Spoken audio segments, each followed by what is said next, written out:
নমস্কাৰ। ৰেডিঅ' লখিমপুৰৰ শ্ৰোতাসকলক সম্ভাষণ জনাই আৰম্ভ কৰিছোঁ আজিৰ অনুষ্ঠান হাতত লৈ ষ্টুডিঅ'ত মই ৰাণা হাজৰিকা। আগবঢ়োৱা হৈছে লখিমপুৰৰ বাতৰি। নমস্কাৰ। লখিমপুৰৰ বাতৰি হাতত লৈ ষ্টুডিঅ'ত মই মিণ্টু শইকীয়া। আজি ৰেডিঅ' লখিমপুৰৰ উদ্যোগত জিলাখনৰ বান্দৰদেৱা সমীপৱৰ্তী ডিক্ৰং নদীৰ পাৰত চতুৰ্থ দিনৰ বাবে শিল্পী জুবিন গাৰ্গৰ স্মৃতিত মাছ মেলা আৰু চৰাই এৰা পৰ্ব অনুষ্ঠিত হয়।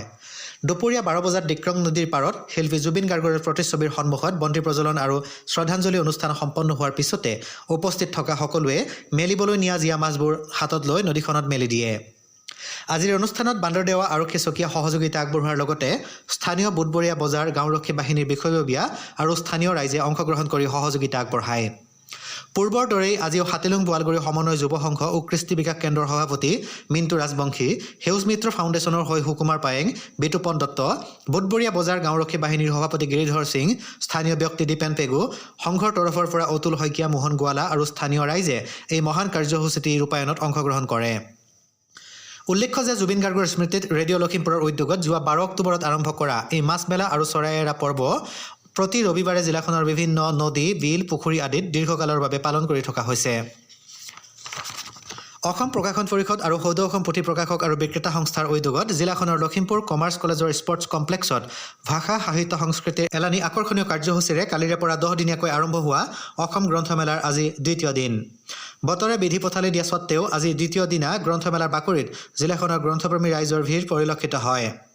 আজিৰ দ্বিতীয় দিনৰ কাৰ্যসূচী অনুসৰি বিয়লি পদ্মনাথ গোহাঁই বৰুৱা আৰু অসমৰ সমসাময়িক বৌদ্ধিক সমাজ শীৰ্ষক বিষয় সামৰি এখনি আলোচনা সত্ৰৰ আয়োজন কৰা হয়।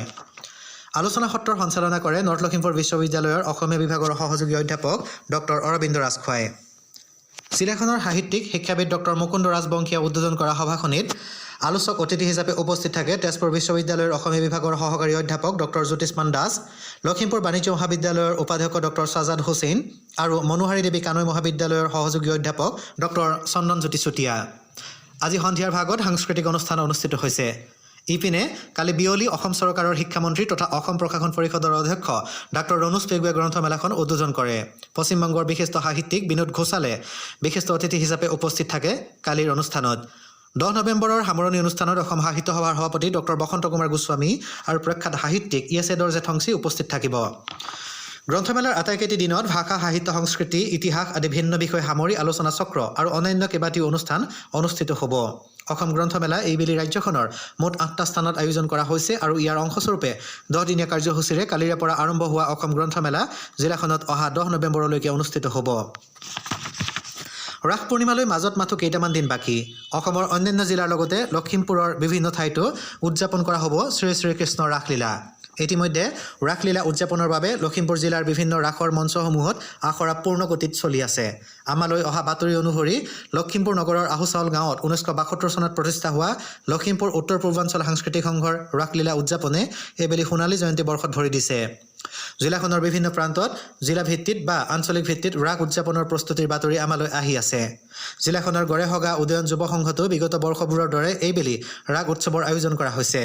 এই ৰাস উৎসৱ বৰ আখৰাত ফ্ৰান্সৰ পৰা অহা দুগৰাকী পৰ্যটকে অংশগ্ৰহণ কৰাৰ বাতৰি সংবাদ মাধ্যমৰ বাতৰিত ইতিমধ্যে প্ৰকাশ পাইছে। জিলাখনৰ সোমদিৰি বোৱালগুৰি নাট্য সমাজৰ উদ্যোগত আৰু নগৰ পশ্চিমাঞ্চল ৰাইজৰ সহযোগত 9ম সংখ্যক শ্ৰী শ্ৰীকৃষ্ণৰ ৰাসলীলা অনুষ্ঠিত হ'ব। মেৰবিল সন্মিলিত নাট্যগোষ্ঠীৰ উদ্যোগত আৰু মেৰবিলবাসীৰ সহযোগত অহা 4 নৱেম্বৰৰ পৰা 3 দিনীয়া ৰাস উৎসৱৰ আয়োজন কৰা হৈছে। ইপিনে ঐতিহ্য আৰু পৰম্পৰা ৰক্ষা কৰি ঘিলামৰা উন্নয়ন সমিতিৰ উদ্যোগত অহা 5 আৰু 6 নৱেম্বৰত অনুষ্ঠিত কৰিব শ্ৰী শ্ৰীকৃষ্ণৰ ৰাসলীলা। অহা 11 আৰু 12 নৱেম্বৰত লখিমপুৰ জিলাৰ তাৰিয়নী আঞ্চলিক ৰাস উদযাপন সমিতিৰ সৌজন্যত তাৰিয়নী আঞ্চলিক ৰংগমঞ্চত 2 দিনীয়াকৈ ৰাস উৎসৱৰ আয়োজন কৰা হৈছে। লখিমপুৰ জিলাৰ প্ৰয়াস নাট্যগোষ্ঠীৰ দ্বিতীয় বৰ্ষপূৰ্তিৰ অনুষ্ঠান কালি কাটৰি চাপৰিত উদযাপন কৰা হয়। বৰ্ষপূৰ্তি অনুষ্ঠানৰ সৈতে সংগতি ৰাখি কালি বাসন্তীপুৰৰ কাটৰি চাপৰি প্ৰাথমিক শাখাৰ নামঘৰত নৃসিংহ মুৰাৰী ভাওনা প্ৰদৰ্শন হয়। বৰ্তমান জনমানসত শ্ৰীমন্ত শংকৰদেৱ গুৰুজনাৰ অনবদ্য সৃষ্টি ভাওনা সংস্কৃতিত যুৱ প্ৰজন্মৰ ভূমিকা আৰু ইয়াৰ প্ৰাসংগিকতা শীৰ্ষক বিষয় সামৰি এখনি আলোচনা চক্ৰও অনুষ্ঠিত হয়। অহা 16 নৱেম্বৰৰ পৰা 3 দিনীয়াকৈ জিলাখনৰ ঢকুৱাখনাৰ ৰাজহুৱা খেলপথাৰত বন্ধু ঢকুৱাখনাৰ উদ্যোগত প্ৰাণৰ শিল্পী জুবিন গাৰ্গৰ জন্মদিন উপলক্ষে সদৌ অসম ভিত্তিত দিৱানৈশ প্ৰাইজমানি টেনিছ বল ক্ৰিকেট প্ৰতিযোগিতাৰ আয়োজন কৰা হৈছে।